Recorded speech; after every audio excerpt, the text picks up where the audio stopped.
परम सम्मानीय पीटीए अध्यक्ष, जिला कोऑपरेटिव बैंक के अध्यक्ष रावत जी,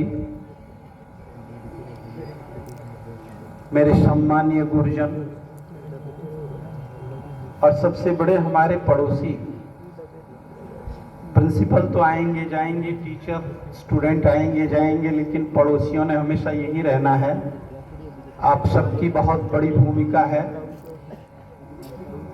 आप सबका मैं तहे दिल से अभिनंदन तो करता ही हूं, लेकिन इतना शब्द मैं तो अपने आप को इन सब के लायक समझता नहीं था, लेकिन अचानक ही आपने बहुत बड़ा बना दिया। इसके लिए आप सबका बहुत बहुत धन्यवाद। अब आज कुछ नहीं बोला जाएगा। ये 30 साल कब निकल गए मुझे कुछ पता ही नहीं चला।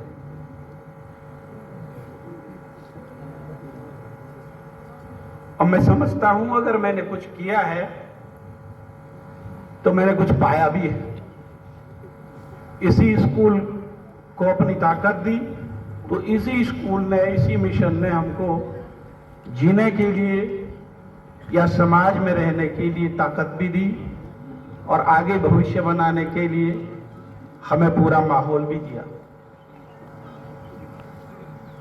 मैं जब 95-96 में यहाँ आया,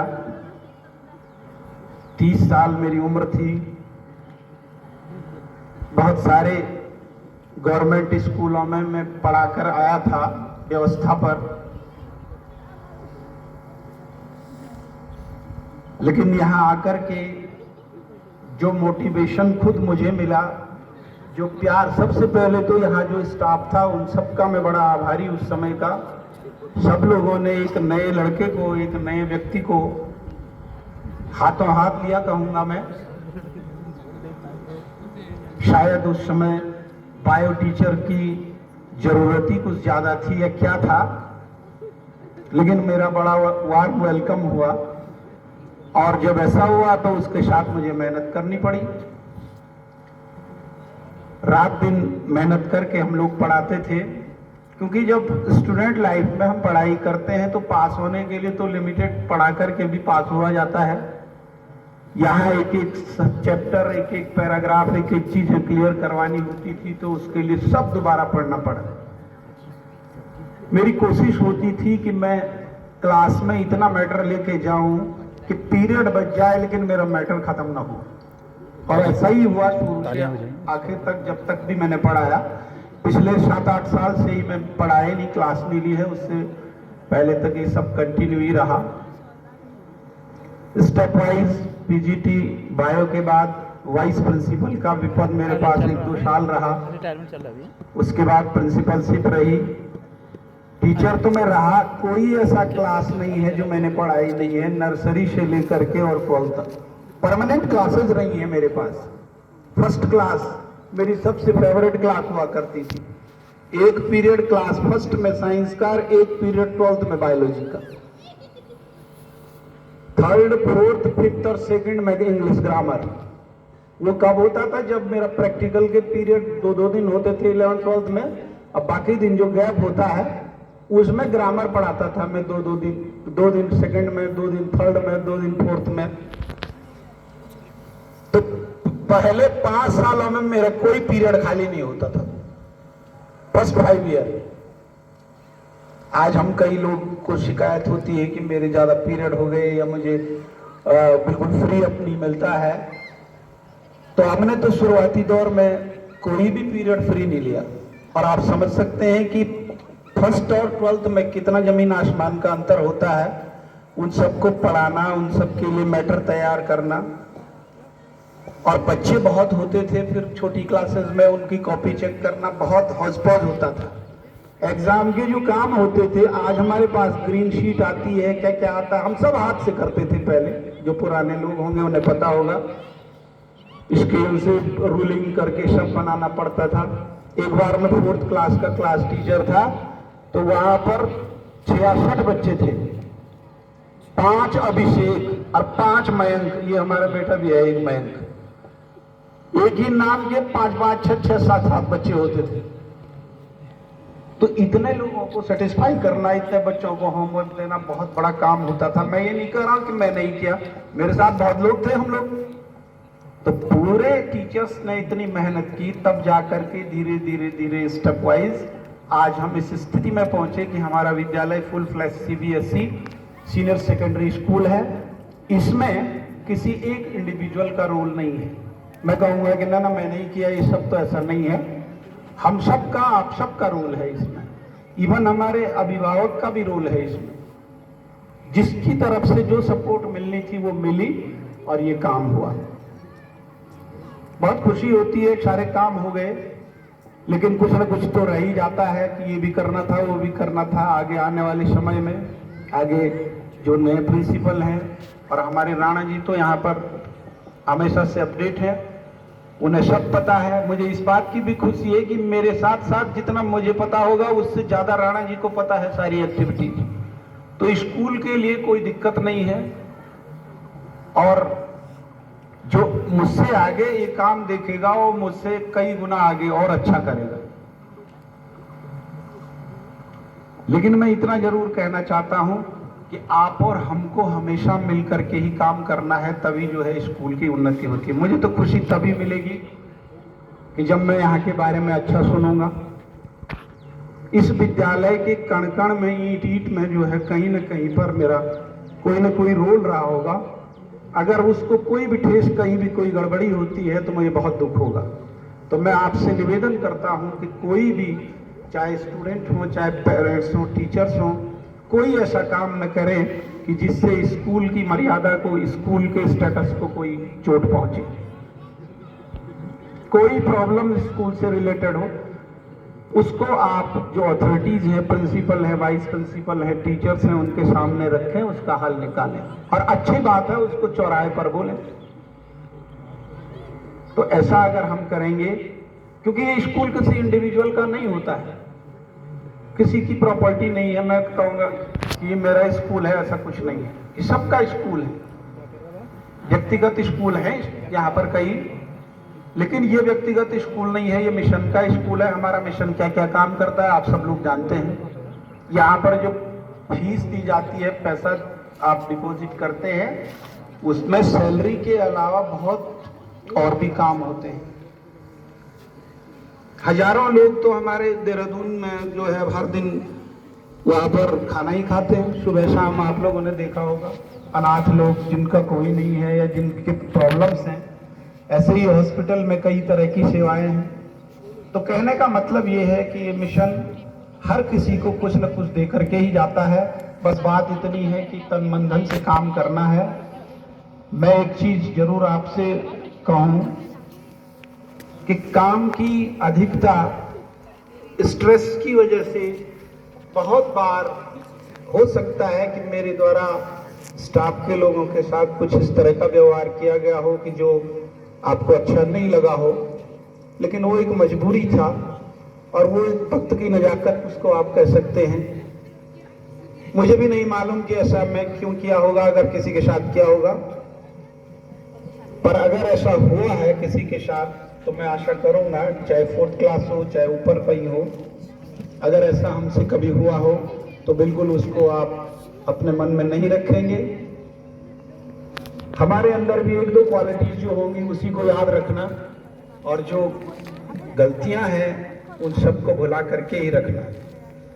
मैं यहां से तो जा रहा हूं आज, लेकिन विद्यालय से रिश्ता मेरा बना रहेगा। मैं आगे भी सोचता हूं कि मैं कुछ इस तरह का और किसी काम के नहीं है हूं। मैं चाहता हूं कि मैं कुछ स्कूलों में जाऊं और कुछ अवेयरनेस के प्रोग्राम, प्रेयर में, हमेशा ऐसा मैंने सोचा है कि महीने में 2 या 3 कॉलेजेस पकड़ूं, कहीं भी रहूं, देहरादून रहूं या गांव में रहूं या कहीं रहूं, वहां जाऊं, प्रिंसिपल से रिक्वेस्ट करके 5-10 मिनट प्रेयर में लूं और कुछ मोटिवेशनल बात बताऊं। ऐसा मैंने सोचा है। अब कब तक कर पाऊंगा, कुछ पारिवारिक जिम्मेदारी है, अभी पहले उनको पूरा करेंगे, उसके बाद ऐसा मैंने सोचा है। पर आप लोगों का अगर कृपा सबकी रही, ईश्वर की, तो जरूर मैं इस तरह का काम करने का प्रयास करूंगा। बाकी आप सबकी तरफ से मुझे बहुत सहयोग मिला, मेरे परिवार की तरफ से। मैंने ना तो बीवी को, ना बच्चों को, ना अपने पेरेंट्स, मेरे पिताजी तो मेरे यहाँ आने से पहले ही गुजर गए थे, लेकिन मेरी माताजी, मैं उनके बारे में बताऊं कि कभी एक सीएल लेने की जरूरत नहीं पड़ी मुझे, वो कभी बीमार ही नहीं हुई। 88 ईयर्स में उनकी डेथ हुई अभी इस कोरोना के बाद लगभग। जब भी मैं कहता था फोन पर कि तेरी तबीयत खराब है, घर आ जाए, तो ना ना ना ना तुझे आने की जरूरत नहीं है, मैं ठीक हूं। बस वो काली मिर्च और लौंग और ये दवाई थी उसकी, उसी को खाती थी, उसी से फिट रहती थी, कुछ नहीं हुआ। तो ये ईश्वर की, पितरों की कृपा रही। अगर वो बीमार होती, कई तरह के आजकल ऑपरेशन होते हैं, बीमारियां होती हैं, तो मैं स्कूल को ज्यादा टाइम नहीं दे पाता। इसी तरह से मेरी मिसेस चाहती तो नौकरी कर सकती थी, यहां पर भी अपॉर्चुनिटी मिल गई थी। उस समय की एमए हिंदी में बहुत अच्छे डिवीजन से वो है, और संस्कृत वगैरह भी उसके सब्जेक्ट हैं। लेकिन ये हुआ, एक तो मैंने कहा भाई एक ही स्कूल में तो नहीं हो सकता है, तुम्हारी लिमिटेशन होगी तो मुझ पर असर पड़ेगा, तुमको मैं कुछ नहीं बोलूंगा तो और जगह उसका इफेक्ट होगा। मैंने कहा नहीं, ऐसा नहीं हो सकता है। तो जीवन भर उसने भी कहा कि चलो ठीक है। केवल उसने जो है, जो उसका काम था, मैंने स्कूल के काम के अलावा कोई काम ही नहीं किया। 35 साल होने को है, आज तक मैंने अपने मिसेस से भी ये नहीं सुना कि आज मुझे बुखार है तो सब्जी तुम ही बनाना। 35 साल, और हमेशा 24/7 हमेशा काम जो भी करना, चावल लाने हैं, गेहूं लाने हैं, गैस लाना है, कहीं रिश्तेदारी में जाना, सब उसने किया। इसीलिए तो मैं स्कूल को टाइम दे पाया। उसकी बहुत इच्छा थी, नहीं आ पाई। होता है हमारा इसका बेटा मयंक का, अब वो अभी 1 साल का है, तो आप जानते हैं 1 साल का बेटा तो बहुत शरारती होता है, यहाँ से वहां, वहां से वहां, उसको देखने में जो है थोड़ा भी नहीं छोड़ा जा सकता। तो वो नहीं आ पाई। इस चीज का मुझे भी और उसे भी काफी दुख है। उसे आना चाहिए था लेकिन नहीं आ पाई। लेकिन आप लोगों का आशीर्वाद रहेगा तो कभी न कभी मुलाकात होगी। मैंने उसे कहा है कि 30-31 तारीख में कभी टाइम मिले तो आना, और कभी मुलाकात का समय मिले तो जरूर। जानते तो आप सभी लोग होंगे, उससे परिचित तो होंगे। सारे बाजार में सारे काम तो वही करती है, सबको मिलती थी। मुझे तो लोग पहचानते ही नहीं थे। तो कहने का मतलब ये है कि पारिवारिक पृष्ठभूमि से भी बहुत योगदान रहा, तब जाकर के कुछ काम अगर कर पाया तो इस वजह से हुआ। बाकी स्टूडेंट्स के लिए मैं ये कहूंगा कि सफलता का कोई शॉर्टकट नहीं है। ये मत सोचना किसी की तुक्के लग गए तो हमारे भी लग जाएंगे। अगर किसी के तुक्के लग गए, कोई कहीं निकल गया, कोई कहीं अच्छा पास हो गया, तो आप ये मत सोचना कि ऐसे ही हो जाता है सब। ऐसा कुछ नहीं होता है। आपको हार्ड वर्क ही करना होगा। हार्ड वर्क का कोई सब्स्टिट्यूट है ही नहीं, ठीक है ना। तो अगर आपको सफल होना है तो आपको अपने पेरेंट्स के, अपने टीचर्स का कहना मानना है और हार्ड वर्क करना है। निश्चित रूप से आपका भविष्य सुरक्षित होगा और आप अपने जीवन में अच्छा ही करोगे। बाकी रही बात अभिभावकगण और पड़ोसी जो हमारे हैं, उन सबका बहुत बहुत शुक्रिया। इस 30 साल के एक युग समझ लीजिए इसको। इसमें कई तरह की बातें हुई होंगी, कई खट्टी मीठी बातें आप लोगों के साथ भी हुई होगी। तो मैं आशा करूंगा कि आप लोग भी अदरवाइज उसको नहीं लेंगे। वो उस समय के हिसाब से या पद के हिसाब से मेरे द्वारा वो व्यवहार जैसा भी रहा होगा, उस गलत व्यवहार को अगर किया गया हो मेरे द्वारा, तो उसको आप अन्यथा नहीं लेंगे और हमें क्षमा करेंगे। विद्यालय के सारे कर्मचारी, उन सबका मैं बहुत बहुत आभारी हूँ, जिन्होंने कंधे से कंधा मिला करके मेरे साथ सहयोग किया। तभी जा कर के काम होते हैं। एक अकेला कुछ भी नहीं कर सकता है। अगर कुछ हुआ है तो आप सबका उसमें रोल है। कोई गलत काम, कोई बात हुई है तो वो हमारा अपना पर्सनल फॉल्ट रहा होगा, लेकिन जो सफलता की सीढ़ियां है वो आप सबके सहयोग से ही हमने चढ़ी है। बाकी आप सब ने ये सब गिफ्ट दे करके मुझे जो है बहुत ऊपर उठा दिया।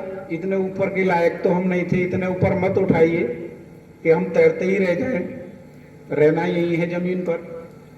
तो इसके लिए आप सबका बहुत बहुत आभारी हूँ और तहे दिल से आप लोगों का मैं धन्यवाद करता हूँ कि आपने इस लायक मुझको समझा। अंत में फिर एक बार अगर मुझसे इस पीरियड में कोई भी गलती हुई हो किसी तरह की तो आप सब क्षमा करेंगे। मेरे लायक कहीं कोई काम हुआ तो जरूर मैं तैयार रहूँगा, चाहे स्कूल के लिए हो, चाहे किसी का पर्सनल कोई काम हो, तो जरूर मैं तैयार रहूँगा। आप सब यहाँ आए, आपने अपनी भागीदारी सुनिश्चित की, आप सबका मैं बहुत बहुत आभारी रहूँगा। और जाते जाते यहाँ से मैं तो जा रहा हूँ, लेकिन मेरी आत्मा, मेरा शरीर हर समय यही है। यहाँ आना जाना होगा, अप्रैल में भी आ सकता हूँ, मई में भी आ सकता हूँ, जुलाई में भी आ सकता हूँ, कभी न कभी फिर मुलाकात होगी। और सबसे बड़ी बात है कि मेरा आप लोगों से, स्टाफ के जो नए लोग हैं जिनको अभी लंबा चलना है, जब इस स्कूल का स्वर्ण जयंती समारोह हो, जब 50 साल पूरे होंगे लगभग, अभी मुझे लग रहा 10-15 साल बाद आएगा ये टाइम, अभी लगभग 35-36 साल हो गए होंगे। तो उस समय अगर हम स्वस्थ रहे, ठीक रहे, तो हमें जरूर बुलाएंगे। रहेंगे तो हम बूढ़े उस समय, लेकिन अगर ठीक रहे तो जरूर बुलाइएगा और आप सबसे भेंट भी होगी और एक भव्यता भी इस विद्यालय के कार्यक्रम की होगी, ऐसी मुझे आशा है। आप सब लोगों का एक बार फिर से मैं दिल की गहराइयों से धन्यवाद करता हूँ। धन्यवाद।